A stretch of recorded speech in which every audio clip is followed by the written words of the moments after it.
Greetings, ducklings, and welcome to episode 4 in my journey to become a top-tier Space Sigma in Mass Effect. I've just experienced my glow-up to Spectre status, but it doesn't compare to the way I'll shine when I finally reach top-tier Sigma. I've greenlighted the new Quarian to come along. She proved herself smart and capable, with a thigh gap rivaled only by the Turian. I forgot his dumb Turian name, because I'm definitely racist against Turians. Not to be racist or anything, but... I'll need to keep my eye on her though, because I'm not sure where her loyalties will lie when things get difficult, and they most certainly will. There are so few of us. We are expected to be loyal, even when it is difficult. And with being the only Quarian we're likely to encounter, she's a bit sus. Captain Anderson steps down as commander of the Normandy and gives it to me. He fills me in a bit on how he was a candidate for Spectre, but Saren did some shenanigans on the mission they were on together to make sure Anderson didn't make the cut. Or whatever, I don't know, who cares, it's my time now. I'm excited about the new Space Whip, but some of these dialogue options make me feel kinda stupid. Saren's not going to get away this time. Saren's gone. Don't even try to find him. Oh. Okay. I've decided to begin this mission of galactic proportions by tracking down one Asari scientist who specializes in the Protheans and happens to be the daughter of Matriarch Benezia. Her name's Liara, Dr. Liara Tassoni. We have reports she was exploring an archaeological dig on one of the uncharted worlds in the Artemis Tau cluster. The ambassador tries to warn me that I am representing humanity on this mission and that he's the one who gets stuck cleaning up my mess if I happen to most definitely make one. As if that's supposed to dissuade me from doing so. Does a baby knowing that his mommy is going to clean up his poopy diaper dissuade him from taking a massive dump at the most inconvenient moment? I didn't think so.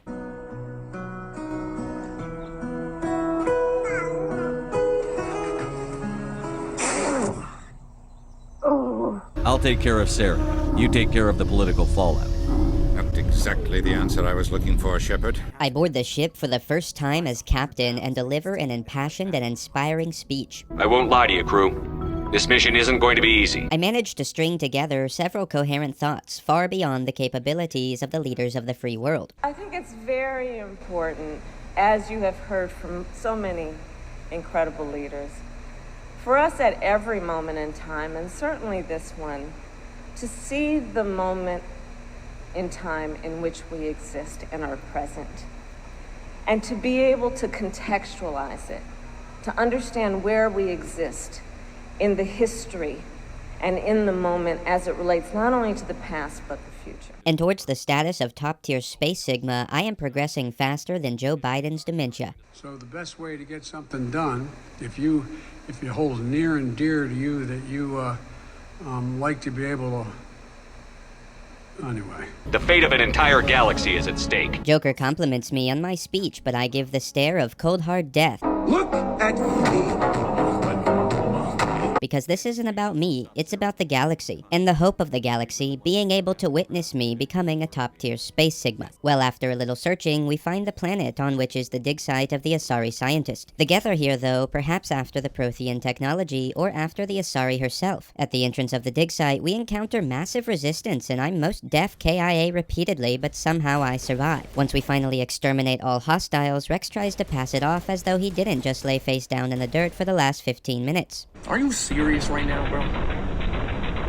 Are you serious right now? All these Mexicans! We hear a soft, sweet, beautiful blue voice calling for help, and what do you know? It's Dr. Liara Tassoni trapped in a bubble. Could somebody help me? Can you hear me out there? I'm trapped. I need help. The silly goose got herself caught in a Prothean security device, otherwise known as a booby trap, and it works. But my run-in with one Asari consort on the Citadel, who shall remain nameless because I don't remember it, see episode 2, has made me eternally untrusting of Asari, so I give her the 3rd degree. Your mother is working with Saren. Whose side are you on? She insists she's not in cahoots with her mother, and I guess that's enough for me, so we get her out. The Geth are closing in on our position, so we gotta get out of here. Liara's confused as to why the Geth would be after her, and Ashley promptly chimes in with her jealous, racist undertones. Saren's looking for the conduit.